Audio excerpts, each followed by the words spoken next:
Super 8ରେ ଦକ୍ଷିଣ Africa ସହ ଭିଡ଼ିବା ପାଇଁ ଅହମ୍ମଦାବାଦରେ ପହଞ୍ଚିବା ମାତ୍ରେ ଟିମ୍ ଇଣ୍ଡିଆକୁ ମିଳିଲା ଏକାଥରକେ ତିନୋଟି ବଡ଼ ଖୁସି ଖବର। ପୁରା ଟିମ୍ ଇଣ୍ଡିଆରେ ଖୁସିର ଲହରୀ ଭରିଯାଇଛି। ସାଉଥ ଆଫ୍ରିକା ଟିମ୍ ଏବେଠୁ ଭୟଭୀତ ହୋଇଗଲାଣି।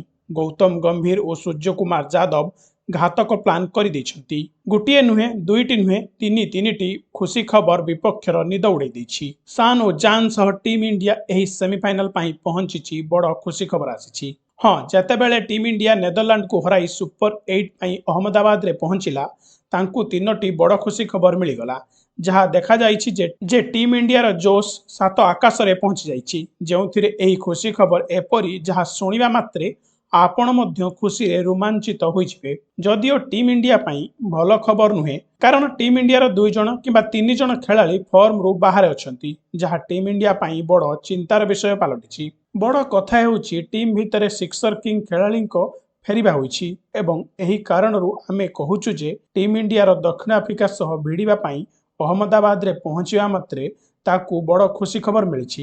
ଯାହା ଦେଖି ଗୌତମ ଗମ୍ଭୀର ଓ କ୍ୟାପ୍ଟେନ୍ ସୂର୍ଯ୍ୟକୁମାର ଯାଦବ ନିଜର ଗଦଗଦ ହୋଇଗଲେଣି। ପୁରା ଟିମ୍ ଇଣ୍ଡିଆ ଓ କୋଟି କୋଟି ଫ୍ୟାନ୍ସ ଖୁସିରେ ନାଚି ଉଠୁଛନ୍ତି।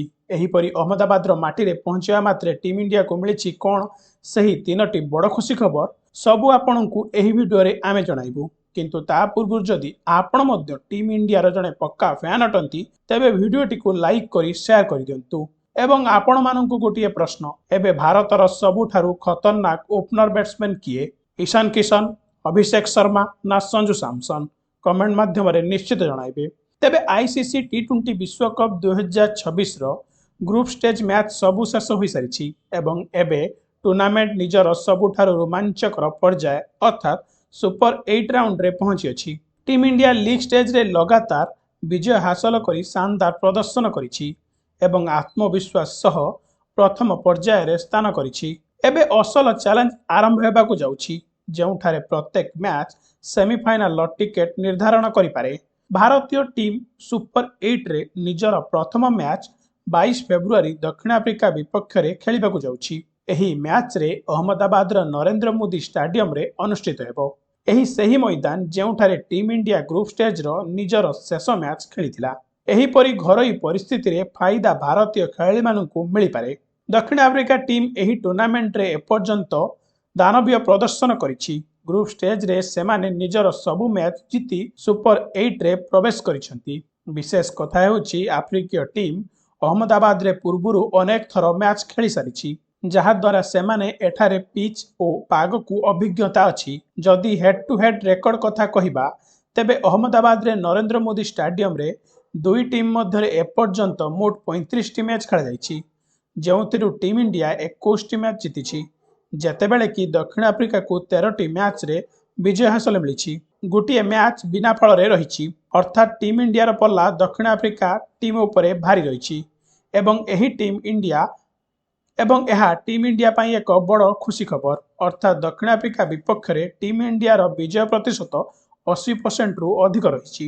ତେବେ ଦ୍ୱିତୀୟ ବଡ଼ ଖୁସି ଖବର କଥା କହିବାକୁ ଗଲେ, ଦ୍ୱିତୀୟ ଖୁସି ଖବର ଆସିଛି ଅଭିଷେକ ଶର୍ମାଙ୍କୁ ଦକ୍ଷିଣ ଆଫ୍ରିକା ବିପକ୍ଷରେ ବାହାର କରାଯାଇଛି ଏବଂ ତାଙ୍କ ସ୍ଥାନରେ ସଞ୍ଜୁ ସାମସନ୍ଙ୍କୁ ଟିମ୍ ଭିତରେ ଅନ୍ତର୍ଭୁକ୍ତ କରାଯାଇଛି। କାରଣ ଅଭିଷେକ ଶର୍ମା ଲଗାତାର 3ଟି ମ୍ୟାଚ୍ରେ 0ରେ ଆଉଟ୍ ହୋଇଛନ୍ତି। ଯଦିଓ ସେମାନଙ୍କୁ ଆହୁରି ଖେଳାଯାଏ, ତେବେ ଟିମ୍ ଇଣ୍ଡିଆକୁ ସେମିଫାଇନାଲ ଭଳି ବଡ଼ ମ୍ୟାଚ୍ରେ ମଧ୍ୟ ହାତ ଧୋଇବାକୁ ପଡ଼ିପାରେ ଏବଂ ଏହି କାରଣରୁ ତାଙ୍କୁ ବାହାର କରାଯାଇଛି ଏବଂ ସଞ୍ଜୁ ସାମସନ୍ଙ୍କୁ ଟିମ୍ ଭିତରେ ଅନ୍ତର୍ଭୁକ୍ତ କରାଯାଇଛି। କାରଣ ସଞ୍ଜୁ ସାମସନ୍ 2024ରେ ଦକ୍ଷିଣ ଆଫ୍ରିକା ବିପକ୍ଷରେ ଓପନିଂ କରି ଲଗାତାର 3ଟି ଶତକ ମାରିଥିଲେ। ଅର୍ଥାତ୍ ଆଫ୍ରିକା ବିପକ୍ଷରେ ସଞ୍ଜୁ ସାମସନ୍ଙ୍କର ରେକର୍ଡ ବହୁତ ଶାନଦାର ରହିଛି। ସଞ୍ଜୁ ଆଫ୍ରିକା ବିପକ୍ଷରେ ଦମଦାର ବ୍ୟାଟିଂ କରନ୍ତି। ଏହିପରି ଏହା ଟିମ୍ ଇଣ୍ଡିଆର ଦ୍ୱିତୀୟ ବଡ଼ ଖୁସି ଖବର ଯେ ସେମାନଙ୍କୁ ଏକ ଭଲ ଓପନର ବ୍ୟାଟ୍ସମ୍ୟାନ୍ ମିଳିଗଲା, ଯିଏ ଦକ୍ଷିଣ ଆଫ୍ରିକା ଭଳି ଟିମ୍ରେ ଧଜ୍ଜିଆ ଉଡ଼ାଇ ଦେଇପାରିବ। ସେହିପରି ଟିମ୍ ଇଣ୍ଡିଆ ପାଇଁ ତୃତୀୟ ବଡ଼ ଖୁସି ଖବର ଆସିଛି। ଟିମ୍ ଇଣ୍ଡିଆକୁ ଏକ ନୂଆ ଓପନିଂ ଯୋଡ଼ି ମିଳିଛି, କାରଣ ପୂର୍ବରୁ ଇଶାନ କିଶନ ଓ ଅଭିଷେକ ଶର୍ମା ଓପନିଂ କରୁଥିଲେ, ଯେଉଁଠାରେ ଅଭିଷେକ ଶର୍ମା ଲଗାତାର ଫ୍ଲପ୍ ସାବ୍ୟସ୍ତ ହୋଇଥିଲେ। ତେଣୁ ସଞ୍ଜୁ ସାମସନ୍ଙ୍କୁ ଟିମ୍କୁ ଭିତରକୁ ଆସିବା ସହ ଟିମ୍ ଇଣ୍ଡିଆର ଓପନିଂ ଯୋଡ଼ି ଆହୁରି ମଜବୁତ ହେବ। ଲେଫ୍ଟ ରାଇଟ୍ କମ୍ବିନେସନ୍ ମଧ୍ୟ ହେବ ଏବଂ ଏହି ଓପନର ଯୋଡ଼ି ଟିମ୍ ଇଣ୍ଡିଆ ପାଇଁ ଏକ ଲକି ସାବ୍ୟସ୍ତ ହେବ।